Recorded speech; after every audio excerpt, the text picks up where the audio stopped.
যেখানে তারেক রহমানের কোনো সংশ্লিষ্টতাই নাই।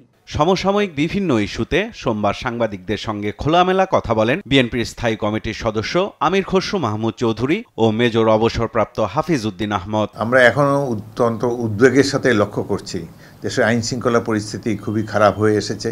দ্রব্যমূল্য সেটিও নিয়ন্ত্রণের বাইরে, জনগণের ক্রয়সীমাতার বাইরে।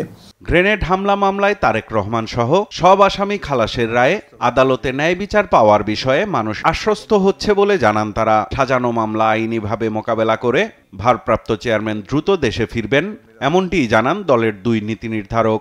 এই রায়ের ফলেই জনগণ আবার বিচার বিভাগের প্রতি তারা আস্থা ফিরে পাবে। তো আমাদের নেতাকর্মীরা অত্যন্ত উল্লসিত যে তার দেশে ফেরার পথ অনেক সুগম হয়েছে। আমরা আশা করি অতি অল্প সময়ের মধ্যে এই মামলাগুলো নিষ্পত্তি হলে তিনি আসবেন এবং অবশ্যই আগামী নির্বাচনের আগে তো তাকে আমরা চাই। শেখ হাসিনা তার মামলাগুলো একটা অর্ডারের একটা প্রক্রিয়ার মাধ্যমে একসাথে সব, এবং শুধু তার মামলা না, তার দলের যত বিরুদ্ধে সব মামলা সে বাতিল করে দিয়েছে।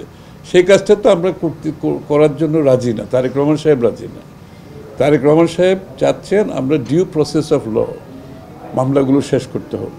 বাংলাদেশে সাম্প্রদায়িকতা উস্কে দিতে ভারতীয় গণমাধ্যমের অপচেষ্টার সমালোচনা করেন বিএনপি নেতারা। বলেন, শেখ হাসিনার পক্ষে অবস্থান নেয়ার কারণে বাংলাদেশের জনগণের মধ্যে ভারত বিরোধী অবস্থান তৈরি হলে তার দায় ভারতকেই নিতে হবে।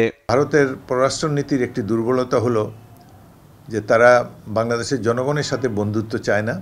তারা বন্ধুত্ব চায় একটি রাজনৈতিক দলের কাছে, যে এই দলটি জনগণের কাছে ঘৃণার পাত্র হয়েছে। এত সংখ্যালঘু দমন ভারতের মতো পৃথিবীর অন্য কোনো দেশে হয় না। সেই তুলনায় বাংলাদেশে তো তার ছিটে ফোটাও নাই। প্রতিবেশী তো আর বদলানো যাবে না।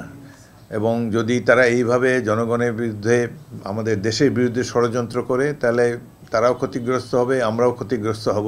ভারতকে যদি বাংলাদেশের মানুষ মনে করে ভারত এখানে হস্তক্ষেপ করছে কিংবা বাংলাদেশের রাজনীতিতে প্রভাব বিস্তার করছে, এই ধরনের চিন্তা যদি বাংলাদেশের মানুষের কাছে ভারতের বিষয়ে আসে, সেটা হবে ভারত বাংলাদেশ সম্পর্কের জন্য আগামীর জন্য খুবই একটা দুর্ভাগ্যের বিষয়।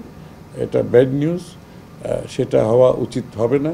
এই বিষয়ে ভারত এই পারসেপশনটা যদি বাংলাদেশের মানুষের না হয়, সেদিকে ভারতকে মনোযোগী হতে হবে। যত দ্রুত সম্ভব নির্বাচনের মধ্য দিয়ে দেশকে গণতান্ত্রিক প্রক্রিয়ায় ফেরাতে হবে বলে জানান তারা। বলেন, সংস্কারের দোহাই দিয়ে এ নিয়ে সময় নষ্ট করার সুযোগ নেই। এই ডেমোক্রেটিক প্রসেসের মাধ্যমে সংস্কারগুলো করতে হবে, যেটা টেকসই হবে, যেটা মালিকানা থাকবে, যেটা জনগণ ওন করবে। এর বাইরে কিন্তু কোনো কিছু করার সুযোগ নেই। সাইফুল রিপন, দেশ টিভি, ঢাকা।